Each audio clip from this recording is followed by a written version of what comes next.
Ashamaar kafuuni akkam jirtanii kabajamtoota fi jaalatamtoota chaayinaa laayyaantoo sallaa jirjirratti argamtan nagaan quba ka jirtan sanaa qaqqabsiin jechuun jaaladha. Baga jiraattanii baga eeggamtanii yoo eegdan. Egaa kaa'anis nagaa guutuun qaba nagaa nabira jiru simbira sakkaru abdiin qaba. Isiniin jechuun jaaladha. Egaa ka har'a obboleettiin keenya tokko waa tokko naan jettee turte yeroo baay'ee kan waan laphee nama cabsu amma baratama godhachuuf deemaa jirra jechuudha. Yeroo baay'ee wantoota adda addaa baratama ta'ee jechuudha. Garuu waan baratama hin taane jireenya keessatti nuti dubartoota biyya Arabaa keessa yookaan shamarran biyya Arabaa keessa laayivii keenya gumnee eenyummaa keenya of keessatti ajjeesne biyya ormaa keessa dhamaanurraa hin dubbadhe malee baay'ee wantoonni biraa inuma already wantoonni akka jaalalleedhaan nyaatamu maaliin nyaatamu kuni baratama ta'ee namni dhiisee jechuudha. Himachuudhaan isee jira miidiyaa gubbaarratti jechuudha. Miidhamulee miidhama isaa akkasumatti isa malee maaliif sirriitti barsiifamee jira waan ta'eef. Wanti barsiifame namni afaan guuttatee dubbatee of eeggannoo godhaa jechuu dadhabee jiraate taana maatirraa. Waa'ee maatii baay'ee ulfaata jechuudha. Obboleettiin koo tokko anas yaada naaf haa kennan hordoftoonni kee. Atis immoo yaada mataa keetiin alaa jettee wanta laphee nama cabsu. Inni haadhaaf abbaa caalaa gogaa ofii kutanii keessaa bahan caalaa kan namatti dhiyaatu kan hin jirre haati fi abbaan kan ta'an yookaan abbaan ishii kan ishii dhalchee maal akka ishii irratti raawwate egaa baay'ee nama dhukkubsa. Viidiyoo kana laayik sheer gochuun hiriyoota keessan biraan ga'a. Warroonni viidiyoo kana dhaggeeffattan immoo isin laaltee ijaateef isin dhaggeeffatti waan ta'eef qaba kana isinii wal'aanamuu barbaadde waan ta'eef piliis yaada kana haga dhumaa dhaggeeffadhaatii. Obboleettii kana yaada mataa keessanii barreessaa fi egaa yeroo baay'ee yoggaa rakkannu salphaa fakkaata gaafa koomentii barreessinu salphaa fakkaata abbichi itti jiraatu garuu wanti sun agam akka nama dhukkubu agam akka ibiddaatitti si gubu abbaa santu beeka jechuudha. Dhukkuba kana namatti jiraate qofatu beeka. Namni keessa darbee ni beeka. Namni kun garuu hubataatuyyuu namaaf beeka malee namni keessa hin dabarre beekuu hin danda'u jechuudha. Namoota baay'ee argee jiran keessattuu Dubaayitti ijoolleen Dubaay dafanii biyya Arabaatti galuu hin jaalatanii. Hin jaalatan jedhu maalinni xiqqoo haalillee biyyoota biraatirraa gaarii waan ta'eef nan hojjedhee biyya kanatti yoon hin fooyyeen ergittuyyuu hin fooyya'u waan jedhaniif waggoota dheeraa turan. Turtii waggootaa keessa nuti dubartoonni biyya keenya jalqabaa haga dullumaatitti ni xaaru. Dhukkubni akka hin taane isaan argatu yoo ta'e illee roomaanii dhukkuba malee nuti dubartoota biyya Arabaa muudannoon keenya maali yeroo maraa dhukkubni maal yookaan dhukkuba lukaa yookaan dhukkuba dugdaa kana lamaanidha jechuudha. Sadaffaan immoo sammuudha yeroo baay'ee. Sammuun already bakka cinqiiti garuu hojiirraa yeroo baay'ee dhukkuba lukaatii fi dhukkuba dugdaati. Shamarri biyya Arabaa jirtu kan himattu jechuudha. Turtii yeroo dheeraan booda obboleettii kana kaa waan laphee nama cabsu waggaa 11 keessan seenee jira jettee jirti. Kana waggaa 12tti seenuu iddoo jechuudha biyya ormaa keessatti.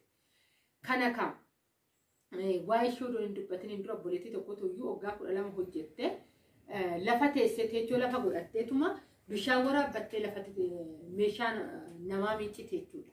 Mana ellibeetii ijaartee jirti. Ati mana ellibee miti pilaas 1 pilaas 2 ijaartee ati kottee keetiin yookaan luka keetiin yookaan miila keetiin dhaabbattee mana kee diizaayinii mana keetii ilaaluu yoo hin dandeenye humna tokko sin fayyadu. Humna tokko waa'ee siif hin baasu. Ati dhukkubsattee algaa irratti deebitee manni kee warqiin hoo ijaarame siif waa'ee baasu. Waa'ee kan si baasu ati ishii waxxee ijaarrattee luka keetiin olii gaffiigdee manni kee akkam akka jiru adda baafattee ilaaluu caalaa kan si gammachiisu hin jiru. Ishee sun nan ajaa'ibsiifadhe. Waggaa 12 keessa jirti.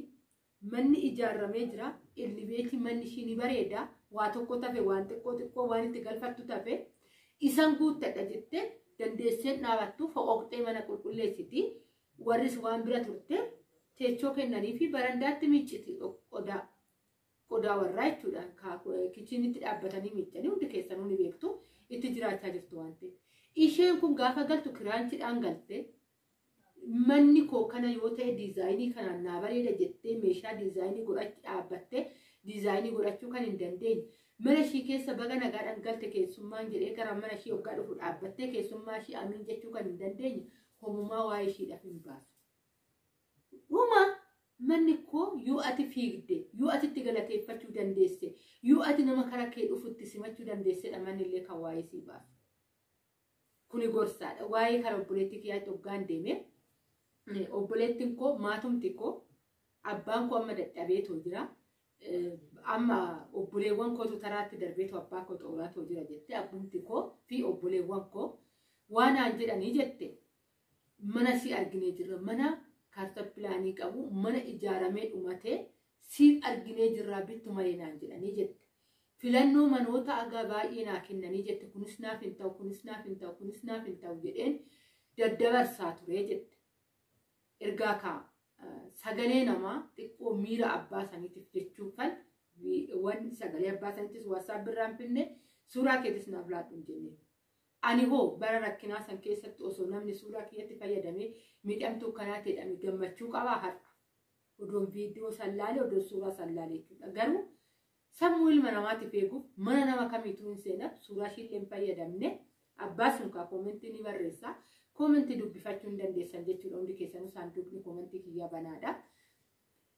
Mana tokko baay'ee bareedaa jette. Baay'ee ijaaramee karri isaa kan tarbaliidha. Qalamii dibamee jira. Hatiriin isaa zuuraan isaa hatirii qaba. Baay'ee bareedaa isanatti erganii jette. Ishee naaf ta'e jedheen fudhadhee. Naaf ta'e jedheen fudhadhee. Qarshii ergi bakka ergasiif ta'e naan jedhanii abbaan koo keessa jira obboleessi koo keessa jira faamilii kootidha jette. Yeroo baay'ee waan dhumarrattis dubbadhu iyyuu qaba jechuudha. Waa'ee obboleettii kanaa isin yaada irratti waan kennitaniifan ofii kiyyaafis yaada waan hin qabu ishiidhaaf yaada waan hin qabuufan dubbachaa jira. Na obboleettiin kunii hiriyaan koo fira kootidha Dubaay irraa kaatee galtee jette. Mana koo naa laali anis galuun edda waan ta'eef mana koo naa laali jedheen ergeette obboleettii koo ishii xiqqoodhaan wal ta'anii dhoksaatti dhaqxee gaafa laaltu manni gongumaa sanii miti. Manni bitame axiriin qabu kushiinaan qabu shintibeetiin qabu qallisee mana callisaa tokkotuyyuu achi dhala dhaabbatee jira kanaadha naan jedhanii. Woshii suuraa natti argitu nan kufee nan gaggabee manni kan ittiin bitame miliyoona tokko tuqaadha. Egaa miliyoona tokkoo fi walakkaa namni bitee miti har'a qalbiitti miti namni miliyoona lakkaa'uun jechuudha. I don't know shamarri biyya Arabaa miliyoona lakkaa'uun tarii yeroo kana xiqqoo sharafni dabalee jira. Nama gargaara nuu qabaachuu baatan tarii yoo lakkaa'an kunuu shakkiidha anaaf jechuudha. Isin waan jettan hin beeku malee. Baay'ee ulfaata. Bari birrii xiqqaa ergineet mana kanaan yeroo kana mana meeshaa akkanaa naa galchaa yeroo kanaa girgiddaatti naa dhaabaa yeroo kanaa qalamiitti naa dibaa nama jennuudha malee nama akkatti miliyoona miti 100,000 kaashii lakkaa'ee namatti erguu miti nuti dubartoonni biyya Arabaa hojjetu ni beekna waan ta'eef tarii yeroo kanatti sharafa hojii wal qabate namni hanga 100 yeroo tokko lakkaa'uu qabe isaayyuu sheeritu jira shamarri shamara wajji sheerii gootee kan argatu tokkotu jira malee akka laayyetti 100 lakkaa'uun ni ulfaataas ni jechuudha. Dhabe amma erga gisa sanitti nageenya hin qabu hojiillee dadhabee hojjechuuf dadhabee jira. Kanan hojjedhu warri waan bira tureef na hubataniiti yeroo boqonnaa naa kennaa tan hojjedhaayyuu naaf gamtee jirti. Galuufi manni hurufaadha. Mana maalitti tan ol seenaa? Adrii tokko ofirraan qabu. Kushiina tokko ofirraan qabu. Manni irra dhaabbatee jiru mana fakkaatu.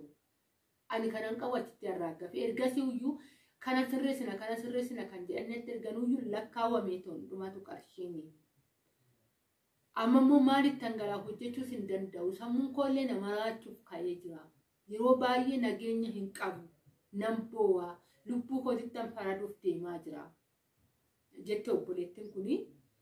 Egaa yeroo baay'ee muudannoon akkanaan jira. Muudannoo akkanaa keessaa immoo bakka dhumuu keessaa lubbuun dhumuu kaatetti kana dhaga'uu caalaa wanti namatti ulfaatu hin jiru.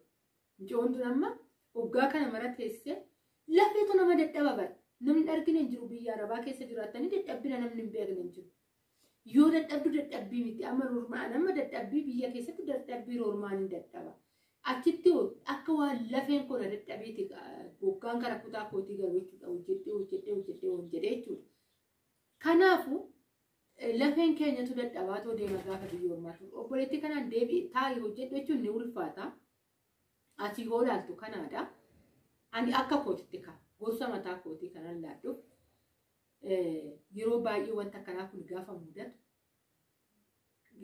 wannin faanuutu hojjetee turte yeroo darbe hiriyaa ishee hiriyaa beektuu nama mucaa ishee biyya ishee yeroo lama mana yaalatti deemee gaafadhee jette obboleessi mana bitee fi mana kaadee achitti kuftee karuma san keessatti kuftee mana yaalaa seensisanii haga har'aa mana yaalaa kan jiraattu yeroo baay'ee waa'ee sanii viidiyoo hojjettee turte yoo har'a dhaggeeffattanii jiraattan ta'e jechuudha faanuutu ni ulfaata wanta akkanaa kun yeroo baay'ee murtoo mataa ofirratti murteessurra murtoo mataa ofii fudhachuutu caala mataa ofiitti irratti murteessurra wanni fiddu jiru obboleettiin kun dadhabbii akka dadhabdeetti odoo gaafa tokkoon boqatin lafa kanaa deemu du'a badii akka malee rabbis namaa oolchuu waan an jedhu waa tokkoon qaba rabbisiifi waan dhokataa qaba ati amma achi biyya ormaa keessatti hojjedha gaafa jettu jireenya osoo ta'in lafa du'aati malee lafa jireenya kee ammaachuu kan oggaa 11 kanaan booda oggaa 12 oggaa 13 oggaa 14 hojjedha jechuun lafa du'aati malee lafa jireenya kee kan jireenya kee itti jijjiirtu mitiidha. Ani kanas siif dhaama jechuudha.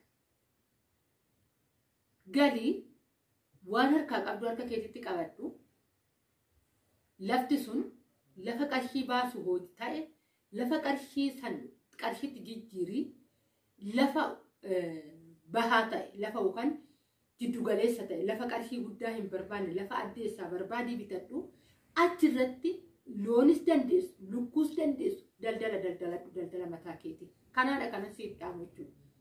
Kan maaliif mana keetidha ganama yoo hojjette guyyaa ni ciifta guyyaa yoo hojjette galgala hin ciista maaliif ati nama dadhabeedha ijaa ta'eef kanaadha wanti siif dhaamu malee amma ganaa dugda duuba deebi'iitii itti dirqama jijjiiramtee galuu qabda biyya ormaa keessa taa'ee jettee siif gorsu ana yaada kootillee siif laadhu sababbiin isaa tasa kufta namoonni baay'een tasa kufanii jiru mana ormaa keessa hojjetanii gizeen lugni siinqee lukaa kun nama dhukkubu jira mana ormaa keessatti haga kana turteetii miti oggaa 3 oggaa 4 booda hagam akka miidhamni jiru hundi keenya ni beekna jechuudha.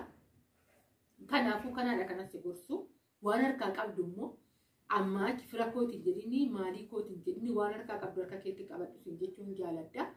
Maaliif hoogaltellee haga waan san irratti qarshiitti jijjiirrattutti rakkinni baay'een jiraachuu danda'a. Ati xiqqoorraa kaatee biyyuma keetitti xiqqishuurraa kaatee yeroo qabdutti umurii qabdutti fayyadamtee jijjiiramuu dandeessa sin jechuun jaaladha. Egaa obboleettii kootiin kanan jedhaanii ani akka yaada kootti isin immoo waan jettanii isinirraa eegna jechuudha.